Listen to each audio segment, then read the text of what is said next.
Assalamualaikum, Shalom, Om Swastiastu, Namo Buddhaya dan salam kebajikan semuanya pada pagi hari ini. Saya akan menjelaskan materi tentang mata kuliah umum Bahasa Indonesia yang berbicara tentang tata kata. Sebelumnya perkenalkan, nama saya Felix Gilbert Julian, NPM 2411011039. Ejaan yang berlaku di Indonesia. Yang pertama adalah ada ejaan Van Opui Jinsen pada tahun 1901. Ditetapkan ejaan bahasa Melayu dengan huruf Latin yang disebut dengan ejaan Van Opui Jinsen. Van Opui Jinsen merancang ejaan tersebut dibantu oleh Engku Namawi dan Engku Ibrahim. Hal-hal ini yang menonjol dalam ejaan berupa satu huruf J untuk menuliskan kata-kata jang pisang, jang pajah, sajang, dan B huruf OE untuk menuliskan kata-kata goroe, itoe, umore. Yang kedua adalah ejaan Suwandi. Pada tanggal 19 Maret 1947, ejaan Suwandi diresmikan sebagai diberikan julukan ejaan Republik. Hal-hal yang menonjol dalam ejaan ini adalah satu huruf OE diganti dengan U seperti pada kata guru, itu, umur, dan kata ulang ditulis dengan angka 2 seperti anak-anak, berjalan-jalan, kekerabatan. Lalu yang ketiga ada ejaan Melindo pada akhir tahun 1999. Sidang pemutusan Indonesia dan Melayu Selamat Mulyana Syekh Nasir bin Islam, ketua, menghasilkan konsep ejaan yang kemudian dikenal dengan ejaan Melindo atau Melayu Indo. Perkembangan politik selama bertahun-tahun berikutnya antara Indonesia dengan Malaysia mengurungkan peresmian ejaan ini. Lalu ejaan keempat adalah ejaan Bahasa Indonesia yang disempurnakan atau EYD. Pada tanggal 16 Agustus 1972, Presiden Republik Indonesia meresmikan pemakaian ejaan Bahasa Indonesia yang berdasarkan keputusan Presiden nomor 57 tahun 1957. Departemen Pendidikan dan Kebudayaan menyebarkan buku kecil yang berjudul Pedoman Ejaan Bahasa Indonesia yang disempurnakan sebagai patokan pemakaian ejaan itu. Oke, di sini kita akan lanjut pada komponen-komponen ejaan. Yang pertama adalah pemakaian huruf abjad. Ejaan Bahasa Indonesia menggunakan huruf kapital dan huruf kecil. Lalu dilanjutkan dengan huruf vokal. Huruf vokal terdiri dari A, E, I, O, U. Dan huruf konsonan terdiri dari B, C, D, F, G, H, J, K, L, M, N, P, Q, R, S, T, V, W, X, Y, Z. Lalu dilanjutkan dengan huruf diftong. Diftong dilambangkan dengan AI, AU, dan OI. Gabungan huruf konsonan K, KH, NG, NY, dan SY melambangkan suatu bunyi konsonan. Oke, yang kedua huruf kapital. Yang pertama digunakan sebagai huruf pertama atau di awal kalimat, contohnya dia membawa buku. Kedua, digunakan untuk awal petikan langsung, contohnya adik bertanya kapan kita pulang. Yang ketiga, digunakan untuk kata yang berkaitan dengan agama, kitab suci, dan Tuhan, contohnya seperti Yang Maha Kuasa. Terus yang keempat, digunakan nama gelar kehormatan yang diikuti nama orang, contohnya Mahaputra Yamin, tetapi tidak digunakan jika tidak ada nama orang, contohnya naik haji. Lalu yang kelima, digunakan untuk nama jabatan yang diikuti nama orang atau instansi, contohnya Profesor Supomo, dan bentuk lengkap jabatan, contohnya presiden, tetapi tidak digunakan jika merujuk pada jabatan secara umum seperti contohnya berapa camat.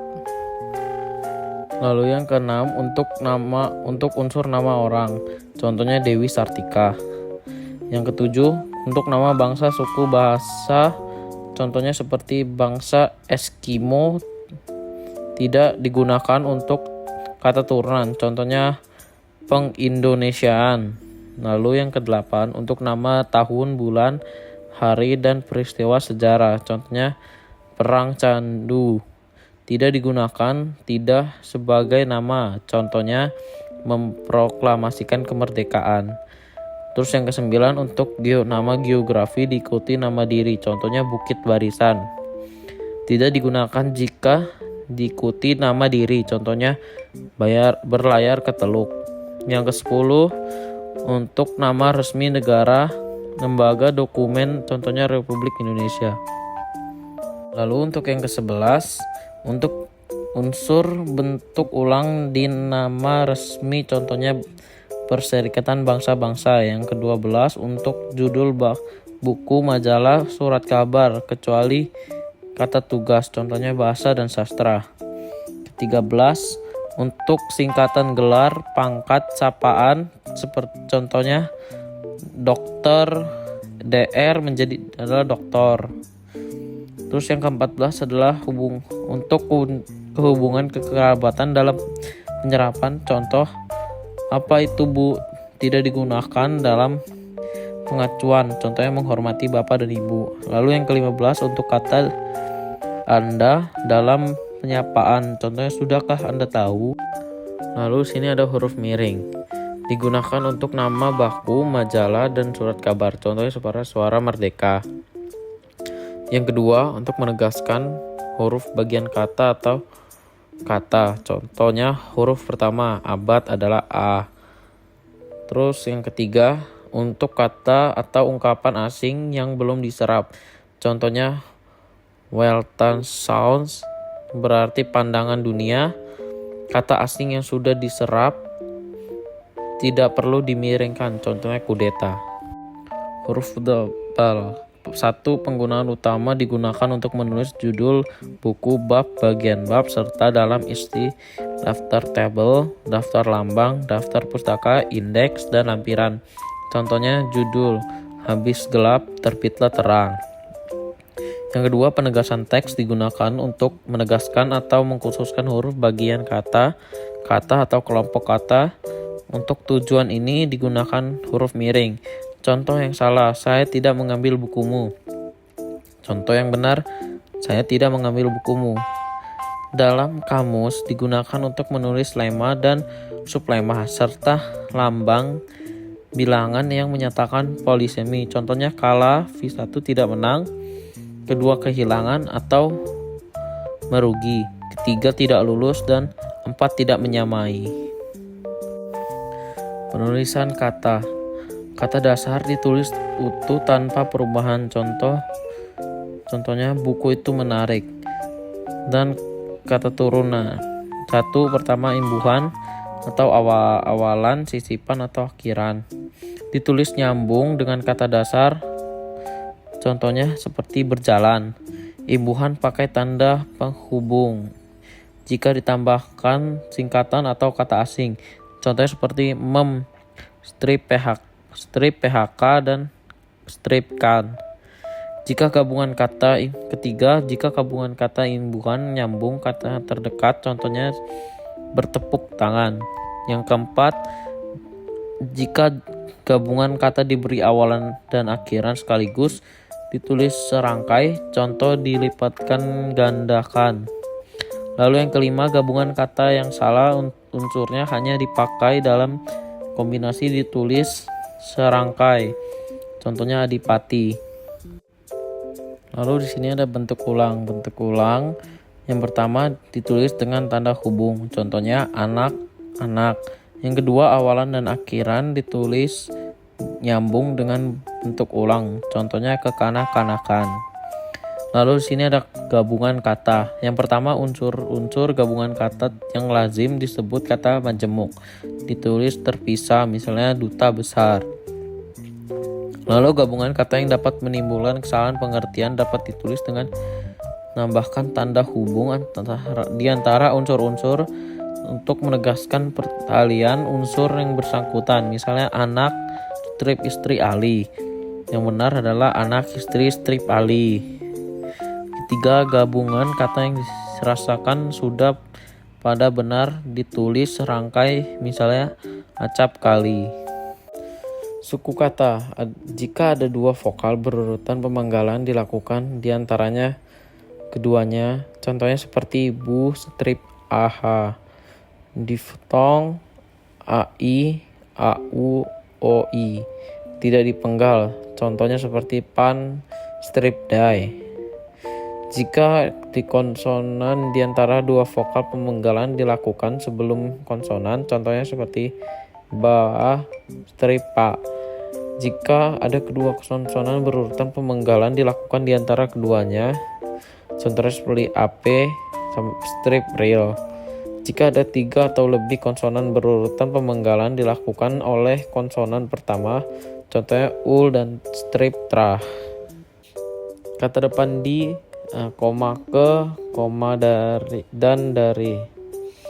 Presisi di, koma ke, koma dan dari ditulis terpisah dari kata setelahnya kecuali dalam frasa yang sudah dianggap satu kata seperti kepada dan daripada. Contohnya bermalam sajalah di sini.